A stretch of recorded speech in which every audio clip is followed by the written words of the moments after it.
Today we are talking finance. My guest today is Cody Burns, a finance director. And I guess we will just get right into it. All right.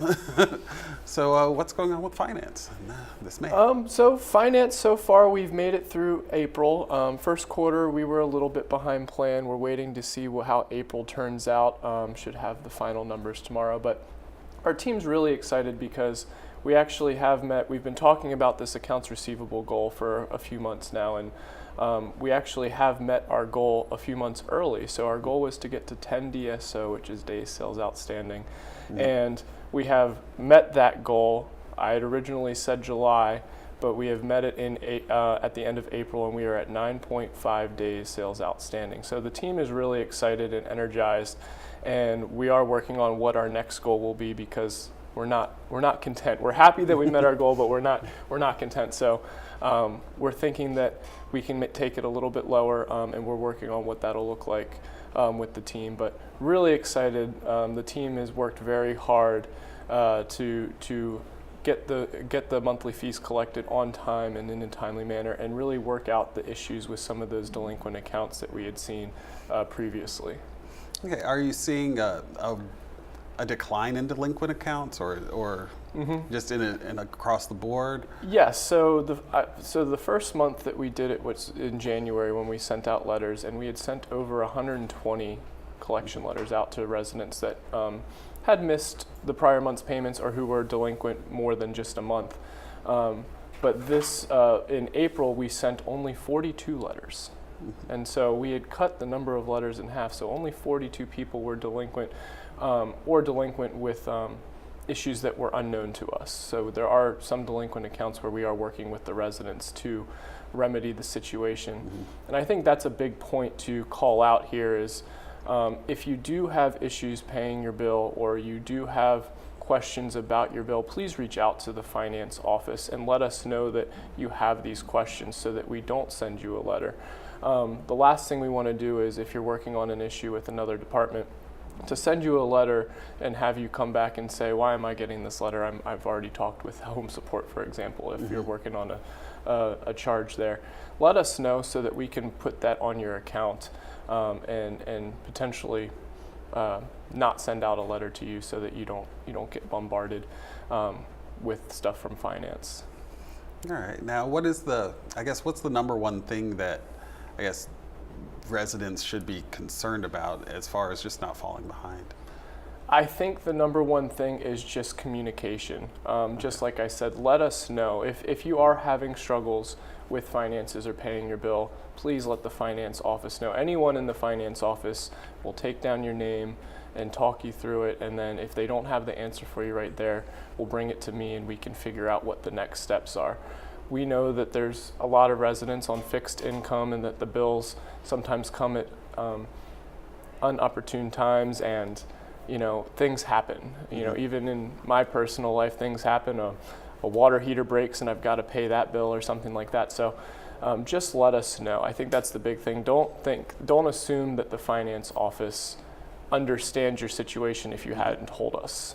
So if you are a month or two behind and have received a letter, please reach out to us and just let us know what the situation is so that we can help you reconcile that. Okay. Now, do you do anything with the benevolent fund, or are you involved with any of any of the financial strategy planning with residents at all? Yeah, so when a resident does come onto financial hardship due to no fault of their own, and I'm using that language from the contract, the resident can, or the family member, depending upon if the resident is capable, can come to us. We'll talk them through. There's a couple options. They have their entrance deposit first, and so we'll talk through how to go through that process of using your entrance deposit to help pay for your care here at Green Spring.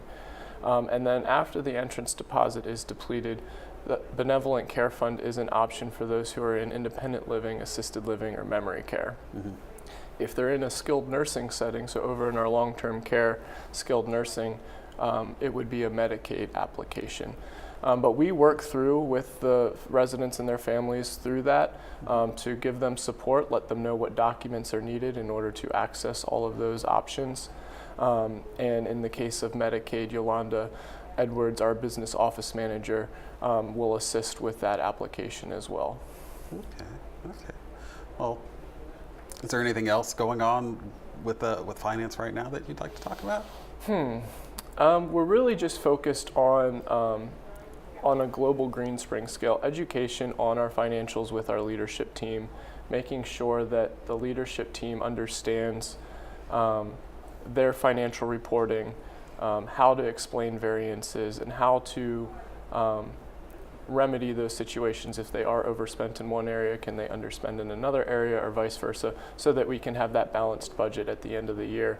As we know, last year we missed plan by quite a bit, and so we're trying to figure out how we can, one, budget better, but two, if things go awry, how can we come back from that, and really educating the leadership team, the managers, the supervisors on understanding their financials, so that when I come and ask them a question, or their department director comes and asks them the question, they can look at their financials and find the answer. Okay. Now, when you said, I'm new here, so when you say that they missed by a lot last year, like what have you guys done, and where are you now? You're definitely not in that situation this year. So we are a little bit behind, but nowhere near where we were at the end of last year, and we're not projecting to be there at the end of this year. But what I mean by that is we plan to hit certain numbers, and we missed that plan. So it's not that we lost money or we're in the red, but it's like compared to budget.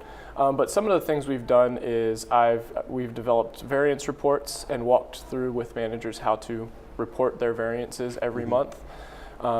We have a sound business acumen team that is working on content to help our leaders be better businessmen and women, and how to understand their businesses. So it's not just what's written down on the financials, but how can we manage our staffing, how can we manage our overtime, leadership, stuff like that, because the financial reporting is really just the outcome of what we do every day. Right. And so it starts with how do we do our jobs every day? Can we do them better? Can we be more efficient? And so in partnership with the Sound Business Acumen team, we're working on content for our leadership team to help make them better leaders and better stewards of our money.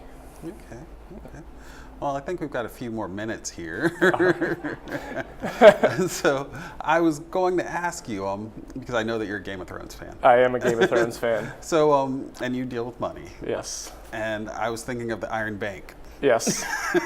If you were in Game of Thrones, who would you be putting your money behind? Ooh, this is a good question. Well, based off of Avon, who convinced me earlier, I think my money is on Sansa.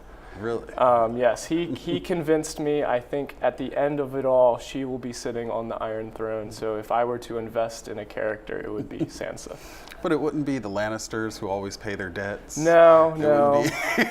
It wouldn't be the queen who's ruled over the entire half of the continent. I don't think the Lannisters will be around much longer. Okay. So.